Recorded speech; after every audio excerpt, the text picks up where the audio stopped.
कि आपने कभी रात को सोने से पहले खुद से पूछा है कि मैं उस दुनिया में क्यों हूँ?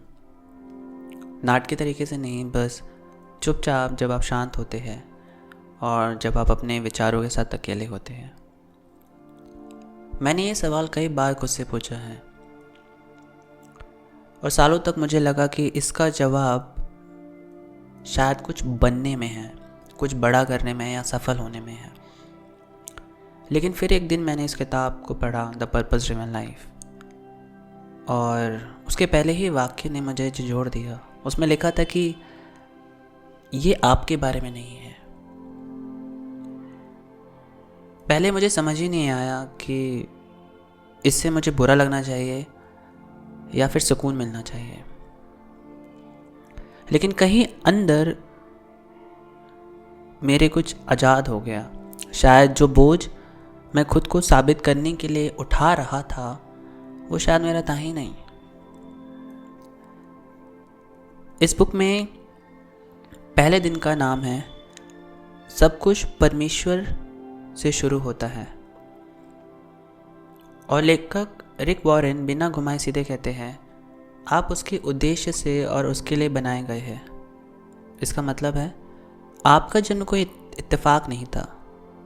यह जीवन केवल नाम कमाने या खुद को साबित करने के लिए नहीं था।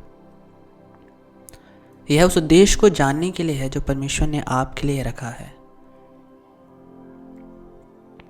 कोलोसियों 1:16 में लिखा है हर एक चीज़ उसी के द्वारा आरंभ हुई और उसी में अपना उद्देश्य पाती है, और इसका मतलब आप भी हैं। यह हिस्सा मेरे दिल को छू गया। मैं कबूल करता हूँ कि मैंने भी बहुत कोशिश की कि लोग मुझे पसंद करें। मैं चाहता था कि लोग मुझे देखें, सराहें, माने कि मैं कुछ हूँ। और दुनिया ने कहा और मेहनत कर, और बेहतर बन, और कमा। पर जितना दौड़ा उतना ही थक गया मैं। जब आप खुद की कहानी खुद लिखने की कोशिश करते हैं आप टूटने लगते हैं। मैं भी टूटा। एक दिन मैं बस चुपचाप बोला, हे परमेश्वर, क्या बस यही है जीवन?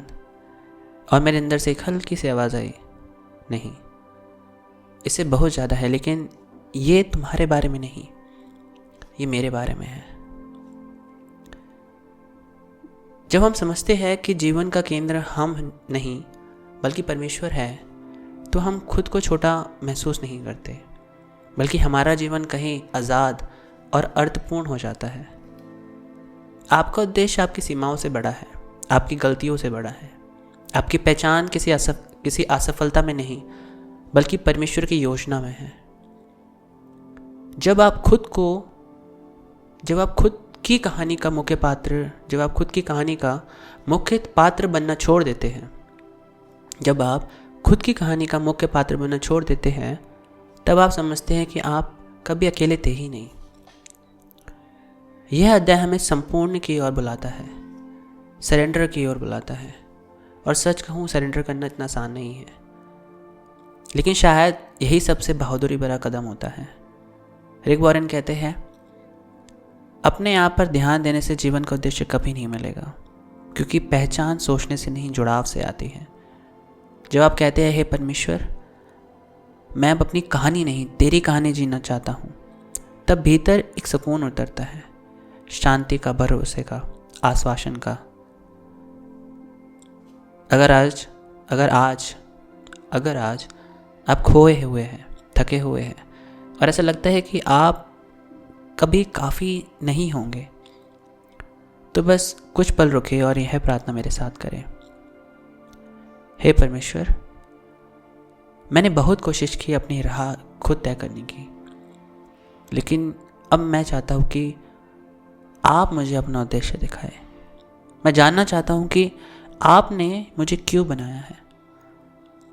और यहीं से शुरुआत होती है, किसी प्रदर्शन से नहीं बल्कि एक सच्चे समर्पण से। पहले दिन हम यह सीखते हैं कि जीवन प्रसिद्ध होना या खुद को साबित करने का नाम नहीं है, यह विश्वास योग्यता का नाम है। It's about being faithful. उस परमेश्वर के प्रति जिसने हमें बनाया। अगर इस वीडियो ने आपको छुआ तो मैं आपको आमंत्रित करूंगा कि 40 दिन की यह यात्रा आप मेरे साथ चले।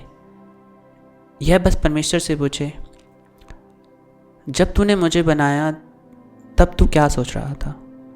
यकीन मानिए उसका जवाब आपके जीवन को बदल सकता है। अगली वीडियो में हम जानेंगे आप कोई दुर्घटना नहीं है। यह एक ऐसी सच है जो आत्मा को चंगा कर देता है। वीडियो को शेयर करें, सब्सक्राइब करें और कमेंट में लिखें कि आपके लिए यह आपके बारे में नहीं का क्या मतलब था। जब तक हम फिर मिलें, परमेश्वर का अनुग्रह में टिके रहिए। आप देखे गए हैं, आप पहचाने गए हैं, आप प्यार किए गए हैं, सिर्फ इसलिए नहीं कि आप क्या करते हैं, बल्कि इसलिए कि किसने आपको बनाया है। धन्यवाद।